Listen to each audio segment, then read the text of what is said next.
अब्दुल मजीद आपसे मैं खाता हूँ। कदीम हिंदुस्तान में आयुर्वेदिक मेडिसन का तरीक़ाकार राइज था। इसका मतलब ये है कि योगा, मसाज, आकोपंचर और हर्बल मेडिसन।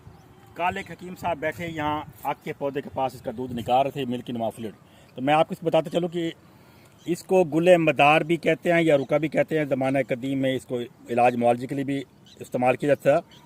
अगर आप इसका फूल देखें तो ये इसकी 5 पेटल्स हैं, उसके अंदर एक कोन है। अगर इन कोन को आप इकट्ठा करके ड्राई कर लें, अच्छी तरह धो लें, तो इसका सफ़ूफ बना के 0.5 ग्राम के हिसाब से आप अस्थमा के पेशेंट का इस्तेमाल कर सकते हैं।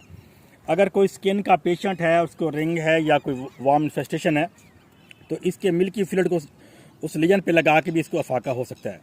इसके साथ साथ अगर आप शुगर के पेशेंट है, उसके आपको पत्ते को देखें तो ये स्मूथ सा पत्ता है। अगर आप पाँव के तलवे पर इसको बांध लें, उसके साथ अपनी जुराब के साथ कवर कर लें, तो सुबह के वक्त शुगर का लेवल कम होता है।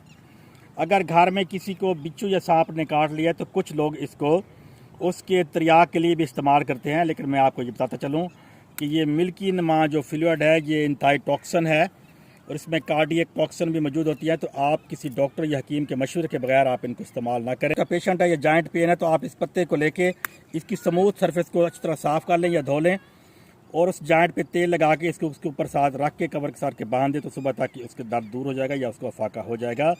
तो इसके नुकसानात भी बहुत ज़्यादा है। बेसिकली ये टॉक्सिन है। आपने देखा होगा कभी किसी जानवर ने इस पौधे को खाने के लिए इस्तेमाल नहीं किया, तो जब भी आप ऐसी अद्वियात या टोटके इस्तेमाल करें तो अपने मुस्तैद डॉक्टर या हकीम से ज़रूर मशवरा करें।